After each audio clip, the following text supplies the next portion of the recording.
Nadreen, क्या वाकई Saudi अरब ने अपना एक अहम फौजी अड्डा पाकिस्तान के हवाले कर दिया? और क्या पाकिस्तानी जंगी तैयारे वहां किसी बड़ी कार्रवाई के लिए मौजूद हैं? और क्या पाकिस्तान सऊदी अरब के दिफा में ईरान पर अटैक करेगा?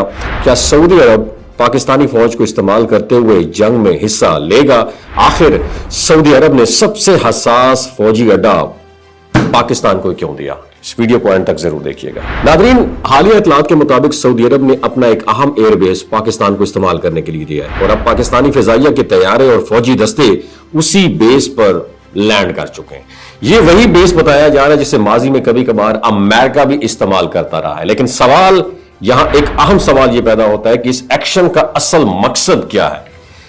जैसा कि आप सब जानते हैं कि पाकिस्तान और सऊदी अरब के दरमियान एक मजबूत दिफाई ताउन मौजूद है। इसका मतलब यह है, अगर कभी भी किसी भी मुल्क की जानिब से सऊदी अरब पर अटैक होता है तो पाकिस्तान उसके दिफा में खड़ा होगा, और इस तरह अगर पाकिस्तान को खतरा लाक हो तो सऊदी अरब भी उसको सपोर्ट करेगा, और यही म्यूचुअल अंडरस्टैंडिंग दोनों ममालिक को एक दूसरे के करीब रखती है। अब जहां तक इस एयर बेस पर पाकिस्तानी प्रेजेंस मौजूदगी का ताल्लुक है तो उसको ऑफेंसिव नहीं बल्कि डिफेंसिव अंदाज में देखना चाहिए।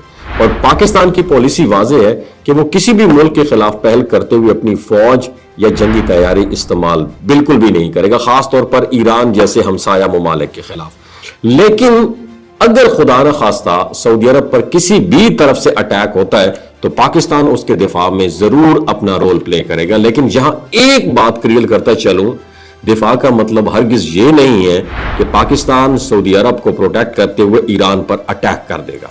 जब जंग शुरू हुई और ईरान ने सऊदी अरब पर अटैक किए तो पाकिस्तान ने ईरान को क्लियर कहा था कि पाकिस्तानी फौज सऊदी अरब में मौजूद है, मगर पाकिस्तानी फौज ईरान के खिलाफ कोई एक्शन नहीं लेगी।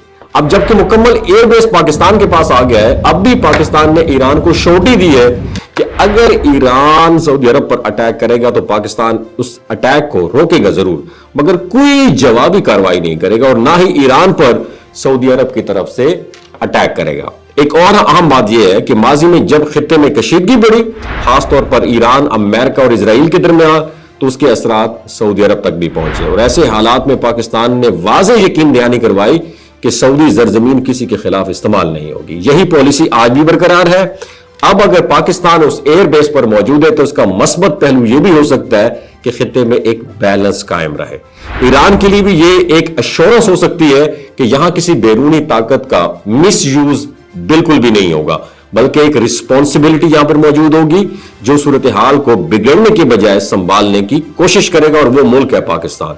लेकिन अगर खुदा ना खास्ता कोई अटैक करता है तो फिर पाकिस्तान खामोश नहीं रहेगा बल्कि सऊदी अरब के दिफा में खड़ा होगा। यही सिर्फ असल मकसद है, प्रोटेक्शन नॉट एग्रेशन। आखिर में यह सवाल बनता है, क्या यह कदम खित्ते में अमन को मजबूत करेगा या कशीदगी को बढ़ाएगा? ये तो आने वाला वक्त ही बताएगा। लेकिन फिलहाल पाकिस्तान का रोल एक रिस्पॉन्सिबल और एक बैलेंस्ड पार्टनर का नजर आता है। आपकी क्या राय है, कमेंट सेक्शन में जरूर बताइएगा।